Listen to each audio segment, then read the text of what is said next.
My name is Dr. Mohamed Bashaar. Before it was Bhaskaran. I am basically from Cochin.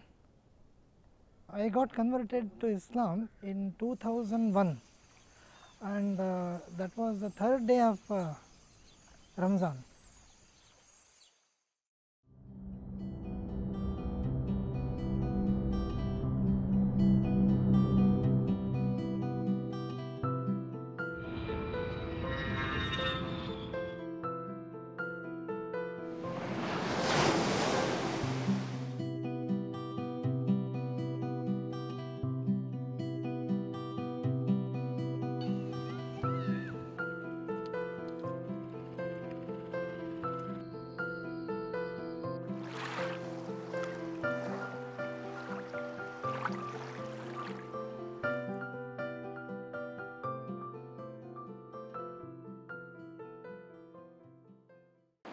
Lakini katika Allah subhanahu wa ta'ala awal min al-ibad kama temme bodu ni'mataki madhir bil Pakistan din wa ni'matan kasra.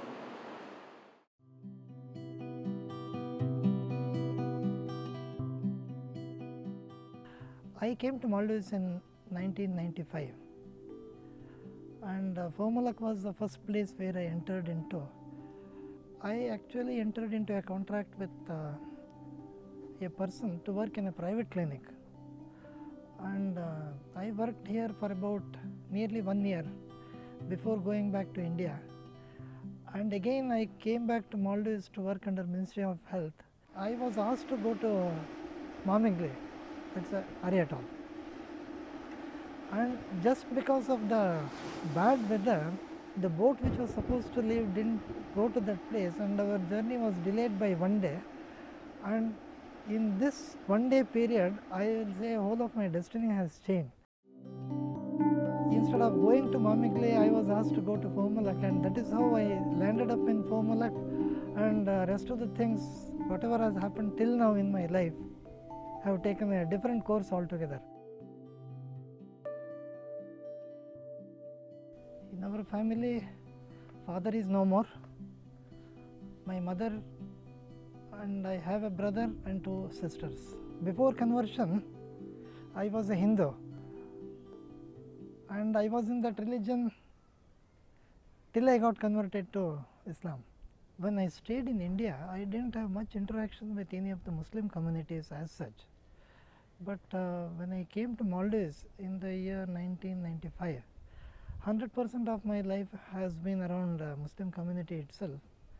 And the way I have been accommodated in the Muslim community, I never felt that non-Muslims would be treated, like this, how I have been treated. I was made to feel so comfortable. I really felt that I am not away from my family as such. In the beginning, whenever I used to go on annual leave, I used to feel so excited that I am going back to my country. Now I feel I am more excited when I come back to Maldives than when I go to my own country. Probably all this is only because of the people who have been quite supportive to me for all these years.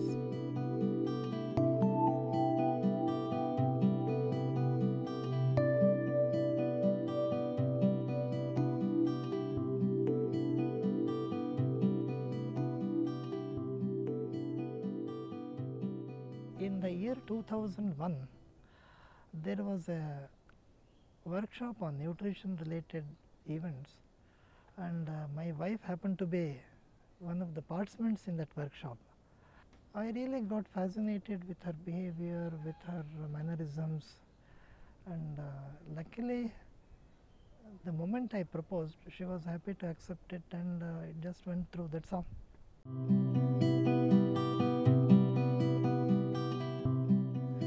To be honest, at the time when I planned to get married and entered into this proposal, it was more out of compulsion that I have to become a Muslim to marry a Muslim. And after knowing the community well for the 5 years that I lived in Maldives, I didn't mind getting converted to Islam, because after staying with Muslim families in this country, I could learn a lot about Islam, and the way it was being practiced, the way they were honest in terms of what I would say Imam till now, it really made me say fascinating, and I didn't mind accepting Islam, which was one of the requirements that I should get converted before marriage. At the time when I really planned for this marriage and planned for the conversion, my friend Hassan Wasif only took me to one of the magistrates, that's Mr. Mohamed, because I wanted to know whatever formalities that I have to fulfill. The first thing what he told, I still remember now, you are getting converted into Islam, I am happy about it, you are welcome to our religion, but I don't want to get you to get converted just for the sake of conversion. I would be very happy to see if you practice Islam honestly. Even at the time when I got converted, I never believed that I could reach what I am today at that time.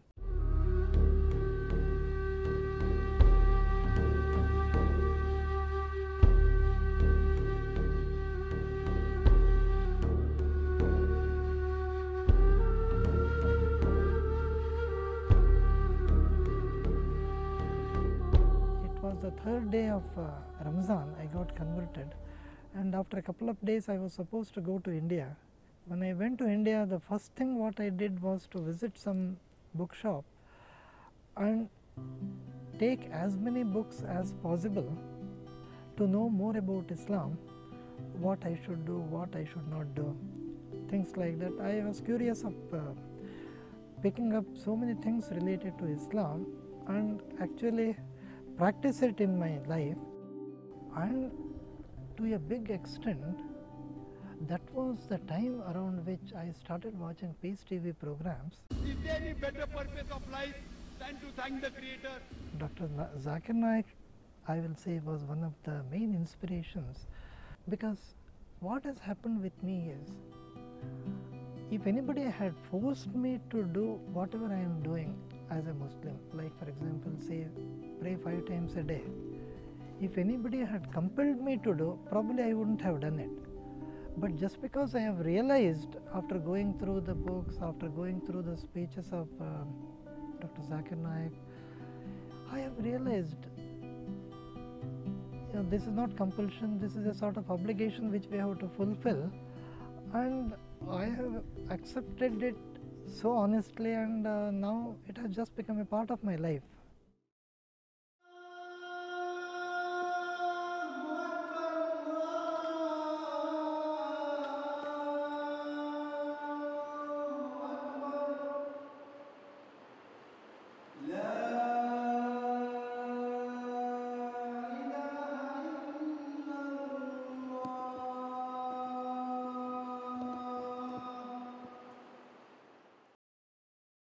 لا إكراه في الدين قد تبين الرشد من الغي فمن يكفر بالطاغوت ويؤمن بالله فقد استمسك بالعروة الوثقى لا انفصام لها والله سميع عليم. There shall be no compulsion in acceptance of the religion. The right course has become clear from the wrong. So whoever disbelieves in Taghut and believes in Allah has grasped the most trustworthy handhold with no break in it. And Allah is hearing and knowing.